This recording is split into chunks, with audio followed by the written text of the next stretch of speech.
ఎనిమిదవ రాశి వృశ్చిక రాశి వారి జ్యోతిష్య బలం ఎలా ఉందో, భూతభవిష్యత్తు వరదయమానం ఎలా ఉందో మన జానకిరామ్ని అడిగి చూద్దామండి. జానకిరామ్ వృశ్చిక రాశి జాతకం, ప్రయత్న, యోగం, చదువు, విద్య, ఉద్యోగం, వ్యాపారం, సంతానం, సంసారం, యోగం, అనుకూల పని, వ్యవసాయం ఎట్లా ఉంది, విదేశీయాన యోగ బలం, కుటుంబ యోగ బలం చూడు. ముఖ్యంగా వృశ్చిక రాశి వారి జాతకంలో విఘ్నేశ్వరుడు వచ్చిందండి. సకల శుభకారకుడు విఘ్నేశ్వరుడు.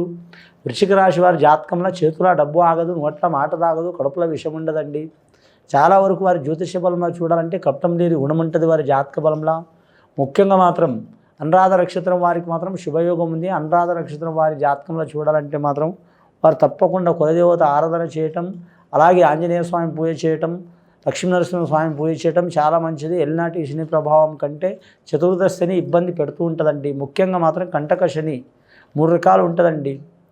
శని ప్రతి రాశిలో ఉంటుందండి. ఒక్కో రాశిలో ఒక్కో రీతిలో ఉంటుందండి. ఒకరికి 1వ స్థానం ఉంటుంది, 2వ స్థానం ఉంటుంది, 3వ స్థానం ఉంటుంది, 4వ స్థానం ఉంటుంది, 5వ స్థానం ఉంటుంది, 6వ స్థానం ఉంటుంది, 7వ స్థానం ఉంటుంది, 8వ స్థానం ఉంటుంది, 9వ ఉంటుంది, దశంలో ఉంటుంది, 11వ స్థానం ఉంటుంది, 12వ స్థానంలో ఉంటుంది. ఈ రాశి వారికి 4వ స్థానంలో ఉన్నదండి. 4వ స్థానం అంటే చతుర్థ స్థానం శని. చతుర్థ స్థానం శని అంటే మాత్రం 4 రకాలుగా కూడా వీరికి ఇబ్బందులు వచ్చే అవకాశాలు ఉన్నాయి. 4 రకాలుగా అంటే మానసిక పరంగా ఇబ్బంది వస్తుంది, రెండవది ఆరోగ్యపరంగా ఇబ్బంది వస్తుంది, మూడవది ఎంత ధనం వచ్చినా మాత్రం ఖర్చు అవుతూనే ఉంటుంది. గురుబలం ఉంది కాబట్టి వీరికి మాత్రం ధనం వస్తూనే ఉంటుంది కానీ నిలబడదు. అలాగే వీరి జాతకంలో ఆరోగ్యంలో చాలా వరకు కాపాడుకోవాల్సిన అవసరం ఉందండి. అది అనురాధ నక్షత్రం వారైనా సరే, జ్యేష్ఠ నక్షత్రం వారైనా సరే, అలాగే మాత్రం వృశ్చిక లగ్నంలో పుట్టిన వారైనా సరే, అలాగే పేరు ప్రకారం నామధేయం ప్రకారం వృశ్చిక రాశి వచ్చిన వారైనా సరే, అందరూ date of birth time table రాసుకోరండి, తెలియజేయదండి. కొందరు మామూలుగానే కొన్ని ప్రూఫ్లు తెలియకుండానే ఉంటుంది కొందరికి.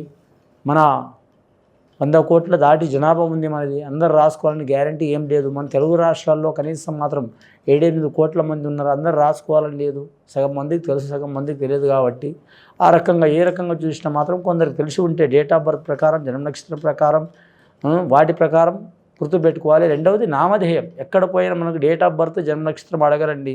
ఫలానా ఎవరంటే శ్రీనివాసు, ఫలానా ఎవరంటే నరసింహ, ఫలానా ఎవరంటే యాదయ్య, పుల్లయ్య, మల్లయ్య ఇట్లా చెప్తారు. అలా చెప్తారు కాబట్టి పేరునే ఎక్కువ అడుగుతారు. కాబట్టి పేరు ప్రకారం జ్యోతిష్ శాస్త్రం నడుస్తుంది. అలాగని జ్యోతిష్ శాస్త్రం జన్మ నక్షత్రం డేట్ ఆఫ్ బర్త్ ప్రకారం నడవదని నేను అనట్లేదండి. అలా నడుస్తుంది కానీ ఎక్కువ శాతం ఇలా వాడకం ఉంటుంది. ఇంపార్టెంట్ విషయాలకు అది వాడకం ఉంటుంది. కాబట్టి వీరి జాతకంలో ఖచ్చితంగా మాత్రం చతుర్థ స్థానంలో శని ఉంది కాబట్టి వీరికి 4 దిక్కుల నుంచి ఇబ్బందులు వస్తాయండి. మీరు తప్పకుండా శనేశ్వరుని శాంతి చేయించుకోవడం, శనేశ్వరుని తైలాభిషేకం చేయటం, శని త్రయోదశి రోజు శనివారంతో కూడిన శని త్రయోదశి రోజు మాత్రం తైలాభిషేకం చేయటం మంచిది. అలాగే మాత్రం గృహంలో మాత్రం ఖచ్చితంగా మాత్రం ఆంజనేయ స్వామి ఆరాధన చేయటం, ఆంజనేయ స్వామి పటాన్ని పెట్టుకొని మాత్రం దీపం పెట్టడం చాలా మంచిది. శనివారం, మంగళవారం ఆంజనేయ స్వామి పుట్టినరోజు, శనివారం కొన్ని ప్రాంతాల్లో వెంకటేశ్వర స్వామిని పూజ చేస్తారు. అలాగే ఆంజనేయ స్వామి, శనేశ్వరుడు రావద్దు దగ్గరికి, శనేశ్వరుడు ఆంజనేయ స్వామి కాడ రాలేదు కాబట్టి అని ఆంజనేయ స్వామి ఆరాధన కూడా చేస్తారండి. అలాగే కొందరు పద్ధతి ప్రకారం మాత్రం మంగళవారం రోజు ఆంజనేయ స్వామిని మాత్రం సింధూరం ధరింపజేస్తారండి. 5 మంగళవారాలు కానీ, 9 మంగళవారాలు కానీ, 7 మంగళవారాలు కానీ సింధూరం ధరింపజేస్తారు. సింధూరం, మల్లెపూల మాల వేయటం కానీ, తెల్ల జిల్లేడు పూల మాల వేయటం కానీ, అలాగే తీపి లడ్లు చేసి, తీపి వస్తువులు చేసి పిల్లల్ని తినిపించడం కానీ చాలా వరకు శ్రేయస్కరం అండి. మరి జాతకంలో ఉద్యోగస్తులకు మాత్రం ఉద్యోగంలో నిలకడ నడిచే అవకాశం ఉంది. పని ఒత్తిడి అధికం ఉంటుంది. వ్యాపారస్తులకు వ్యాపారంలో కలిసి వస్తుంది కానీ లేనిపోని అవంతరాలు వస్తూ ఉంటాయి. ధనం టైంకి చేతికి అందదు. వీరు మధ్యవర్తి కావద్దండి. మధ్యవర్తి అయితే ఇబ్బంది అవుతుంది. పెళ్ళికి కానీ, డబ్బుకు కానీ మధ్యవర్తి కావద్దు. అవసరమైతే అప్పు ఇవ్వండి, తీసుకోండి, అది మీ ఇష్టానికి సంబంధించిన విషయం. మధ్యవర్తి అయితే మాత్రం ఇబ్బంది అండి. అప్పు తీస్తే మీరు తీర్చగలుగుతారు, శక్తి ఉంటుంది.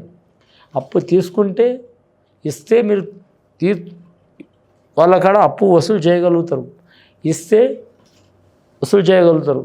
అది తీసుకుంటే తీర్చగలుగుతారు. మధ్యలో వర్తి కావడం మూలంగా మాత్రం వారు తీర్చలేరు, వీళ్ళు తీర్చుకోలేరు. మధ్యలో మీరు చాలా ఇబ్బంది పడతారు. దానికని మధ్యవర్తి చేయరాదు. కళ్యాణ విషయంలో కూడా మాత్రం మంచి జరిగితే పర్వాలేదు, చెడు జరిగితే మాత్రం ఇబ్బంది ఉంటుంది.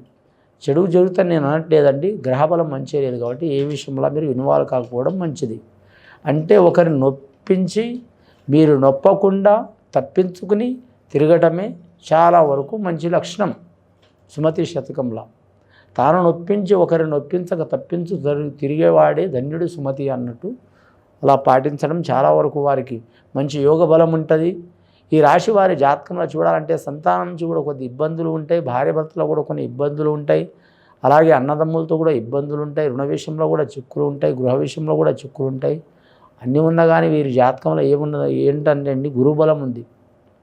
ఈ సంవత్సరం మొత్తం గురుబలం ఉంది. గురుబలం ఉన్నందువలన వీరి మాట మూలంగా కానీ 100 రూపాయలు ఖర్చు అయ్యే కాడ 1000 రూపాయలు ఖర్చు చేసి అయినా సరే గెలిసొచ్చే అవకాశం ఉంటుంది.